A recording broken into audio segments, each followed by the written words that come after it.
I bought a work truck, and it's a bit big. It's a 2021 Ford F-150 Raptor in black. Now, I've had a Raptor before, but not one that's new. And this one has a few miles. It also has a few mods, which might prove difficult to work with in the long run, but I love the way it's been set up.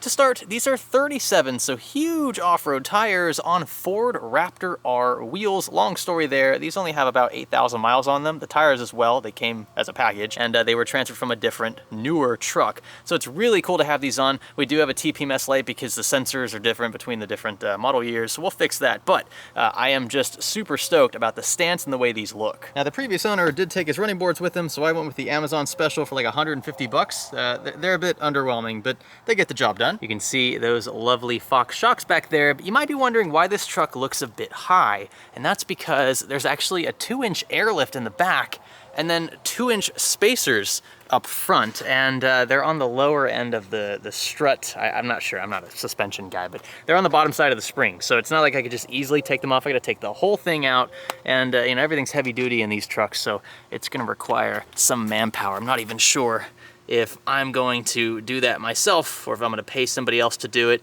But there you go, you can see those RPG spacers there. So that combined with the airlift is what's making this truck feel so freaking large. Inside, it is lovely. This actually has the Bang & Olufsen, I think it's like an 18-way speaker setup, which is super cool. I get a speaker right here as well. You get speakers, tweeters up front. This thing, I mean, the entire sound system sounds incredible. More up top there. You can see my dash cam, which I've already hardwired to the fuse box.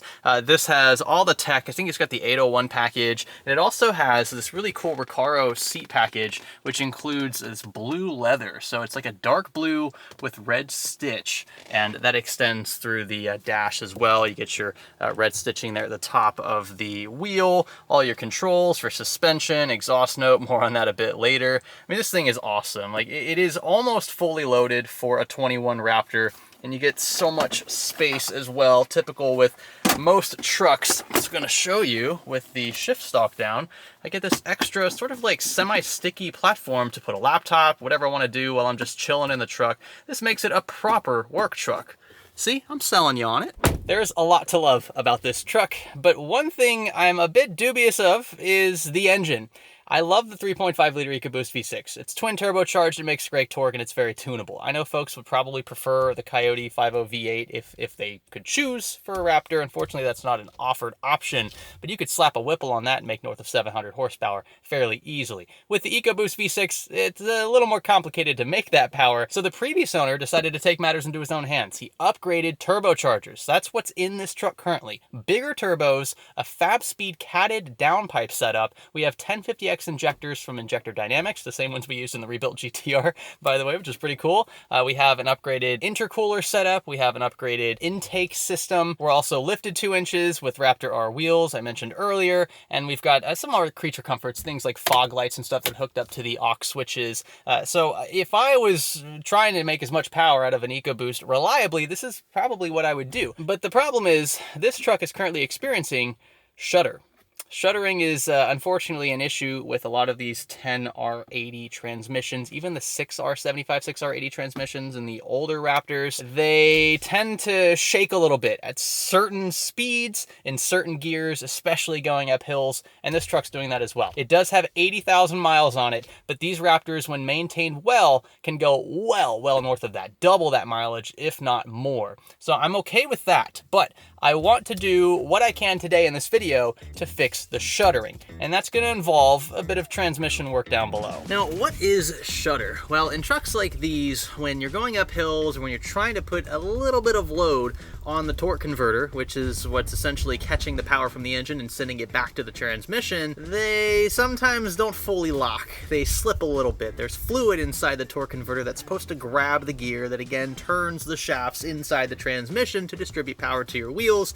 That's a very basic description of it. Frankly, a lot of this is way over my head. I'm not a transmission guru, but the feeling is not great. It feels like you're almost running over strips on the side of a highway. Like if you're veering too far to the right or left, that sound, that vibration is supposed to warn you to get back into your lane.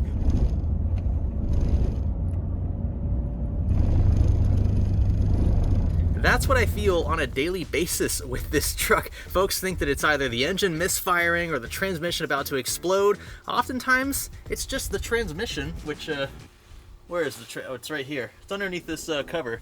It's just the transmission needing a flush, needing the filter changed, and needing a friction modifier that will change the viscosity of your transmission fluid to help that torque converter grip and twist without all that grinding and struggling. Now this is gonna be fun because we've got several panels in the way, but, oh, and this is metal, of course. Yeah, that's gonna be heavy. I've never done any work under a truck before, but I gotta say it's nice not having to lift the vehicle up to get under it.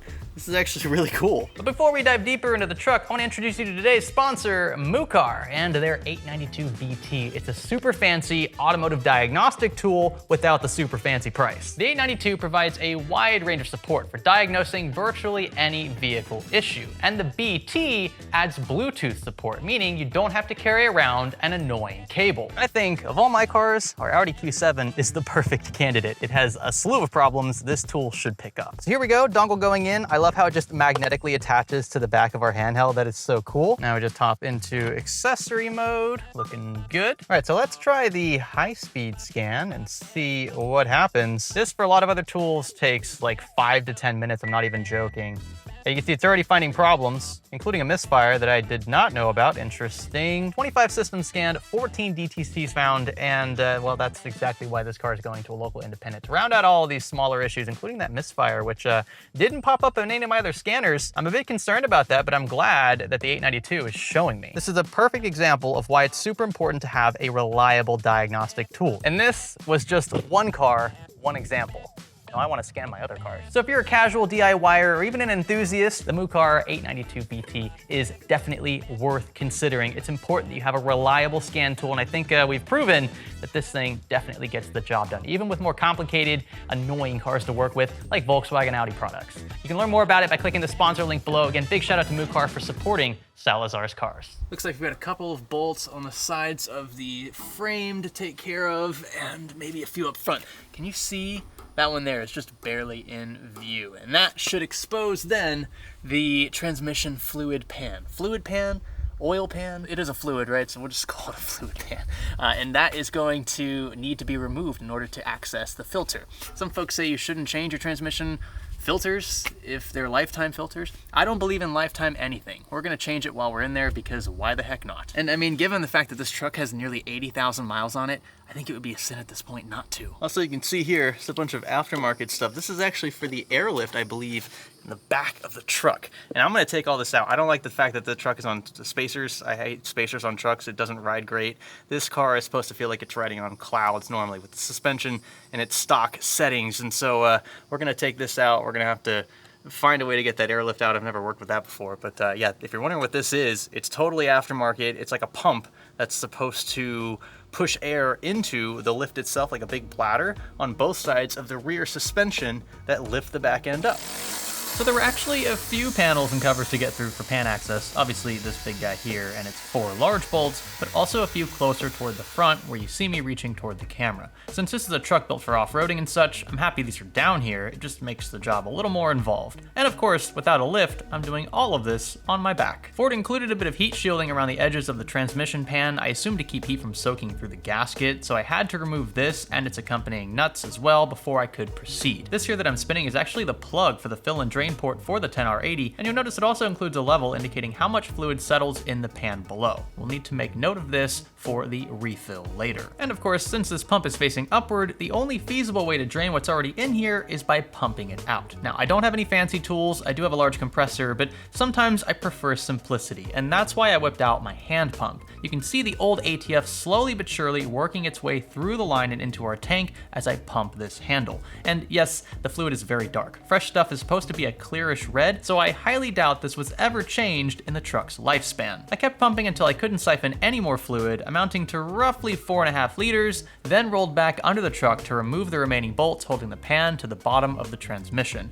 The metal gasket went with it, and I noticed there was still a fair amount of ATF at the bottom. So I tried my best to not make a mess of things as I brought it to the floor. And get a load of this, the wizardry that goes into transmissions is honestly so intriguing, and we're only seeing a tiny glimpse of it here. Maybe one day I'll find the confidence to rebuild one proper. Right, now it's time for the fresh filter, and this also includes the rubber gasket that seals the entry port against the feed line above, which is super important to replace at the same time. The old one was fastened with a couple of bolts, both pretty easy to get to, and could then easily be lowered down. Then, once the new one was snug, I spent a few minutes wiping away any excess ATF still lingering from the partial flush. By the time I'd poured what remained in the pan into our tank, we'd collected just under 6 liters in total. In reality, almost double this was actually present in the system, but without cycling or using special tools, it'd be unreachable. So I'd hoped pulling out what we could, swapping the filter, and changing the friction coefficient would be enough. And we're about to find out. I was losing light pretty quickly, so we moved on to day 2. Now this is the important stuff right here. I feel like if we don't add this, our transmission flush alone isn't going to be enough. And this comes highly recommended from several folks in F-150 forums, really a lot of truck forums. All of them pretty much recommend some sort of anti-shudder, anti-squawk additive like this. This is again a friction modifier. It's gonna change the viscosity, the other properties of the transmission fluid, and should eliminate the squawk. So we're gonna add this to the replacement ATF that we throw into the truck and cross our fingers. Once things were good and mixed, I ran one of my basic larger hand pumps from the fresh ATF bottle into the same transmission port we used earlier. By simply squeezing this bladder here, fluid quickly rushes from point A to B, giving me full control over how much was being added. And remember, that's about 6 liters. We don't want to overfill, and we certainly don't want to run lean either. So I kept an eye on things, checked for leaks along the way, and pumped for a good 20 minutes or so until 6 liters was back in the truck. Alrighty, and that there should just about do it. And I went a little above the original fill line, and that's because once the engine starts and that ATF starts circulating, I imagine that's gonna drop a tad from all the videos I've seen online. That's what happens. I just went super dark to like super overexposed. Welcome to sunny Florida days, I guess. So it is now time to officially start the truck. You guys haven't even heard an exhaust note yet, and I really wanna show you what that sounds like. For a V6, it's not really that bad, especially in Baja mode. We're gonna have it running, and we're gonna hop underneath the car, make sure that we're not leaking any ATF, and then we're gonna take it for a short drive. We're gonna bang through all the gears. I imagine it's gonna take a little bit for that new fluid to circulate. We still have quite a bit of the old ATF still in the system. There's a proper way to actually flush all of that out. I didn't do that here. I was more concerned with getting that filter changed, getting some fresh fluid in there, and then of course that friction modifier, the Lucas Oil anti-shudder fluid as well. So once that all kind of primes through the system and whatnot, I imagine that shudder should disappear. Keyword there is should.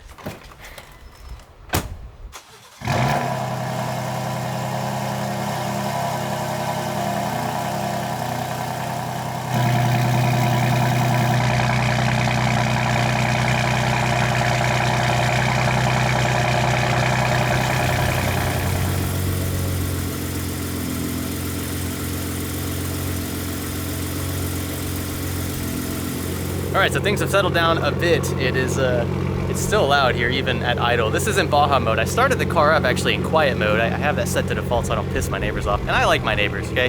Unlike some folks, I actually really enjoy living next to the people I do in this neighborhood, so I'm very thankful for that. But this truck is pretty loud when you start it up in Baja mode. You can tell even after the initial cold start, it still rumbles very loudly. Now it's cooled down, and it sounds pretty good. And I checked underneath. There are no leaks, thankfully. But will it stay that way? I haven't put all the panels back on, a bit of the heat shielding, just because I want to be able to see everything up close. If we have even a small leak, it's all coming back apart. We're gonna address that before things get worse. All right, to start off, just a bit of casual cruising in the neighborhood. I always like to do this first. It's a sanity check. If I hear any strange noises, grinding noises, noises you don't want to hear from any car, then I hightail it back around. Should probably put my seatbelt on. Now I'm gonna leave the truck in drive. I'm not gonna manually bang through the gears yet. Just wanna listen, keep the revs low, see if it stutters, does anything that it wasn't doing before, or if it does anything that it was doing before, but worse, because that's the opposite of what we want here. So far, so good. I gotta say, initial impressions, the truck is driving a bit smoother. I know we're not going too fast yet. We're certainly not going up any hills, but I like the way this feels. All right, so let's see what happens now when we give it a bit of gas. We'll also be going uphill slightly. When we do this, let's see how the truck feels, how it sounds.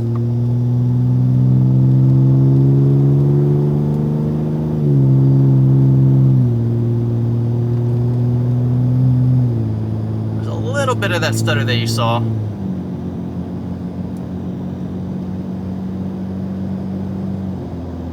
And we're dropping to, well, I should say we're jumping up to a much higher gear. So we're at 1300 RPM, probably in 9th or 10th gear, if I had to wager. And it isn't shuddering at all. Wow. It would already be doing it by this point.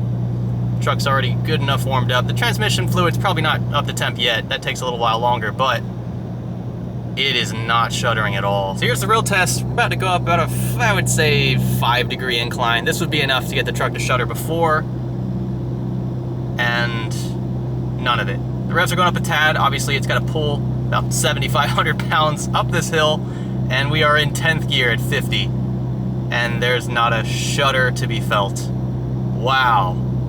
Incredible what a bit of shudder fix, Lucas oil, and a transmission flush, as well as a filter swap will do. It definitely shifts better too. It still, I don't want to say stutters, it doesn't do that anymore. It stumbles a tad. I think it's the computer trying to figure out what gear to be in or how long to be in the gear. And because we're making a lot more torque now than we would be from the factory, it you know, is hesitating a tad. But that's something that, again, I think we can work out in software. The stuttering though is completely gone, and wow, this is such a game changer. This truck is now actually drivable. I don't feel like I have to take the GTR everywhere because this thing feels like it's driving off the road every 5 seconds. I'm in shock. I keep watching the rev counter because I don't believe my own butt. I don't believe that the truck isn't stuttering, and it's gone. What a cool quick fix. Man, really wasn't expecting that. There you go. Shudder in your F-150. Maybe flush your transmission fluid, add some shudder fix.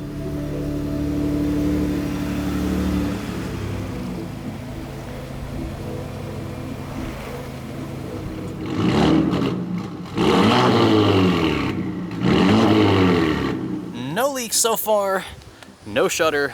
I mean, this is awesome. This is a great win.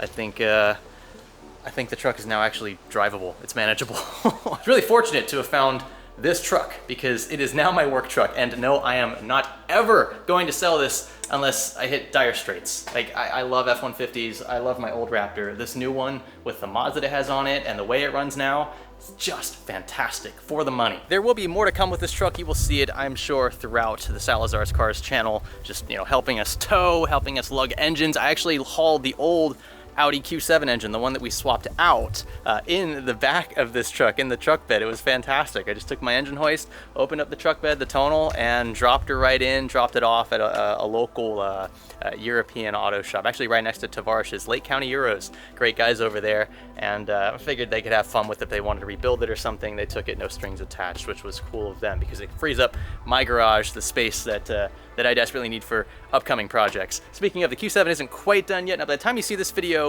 it probably will be. The last video on that car will probably be out, but I just got our Jackal tune and our harness. So we're gonna try to get the Q7 to actually run right. If you've already seen that video, you know what I'm talking about. If not, be sure to check it out, and I'll have it linked in the description. Thank you guys so much for coming along for this ride. Again, much more to come on the Raptor, but I wanted to introduce the car to you and discuss, demonstrate how to fix a pretty frequent, pretty common problem on these F-150s, and yes, even GM trucks as well that share a similar transmission. My name's Greg. Thanks for driving with me. Jeez, this exposure.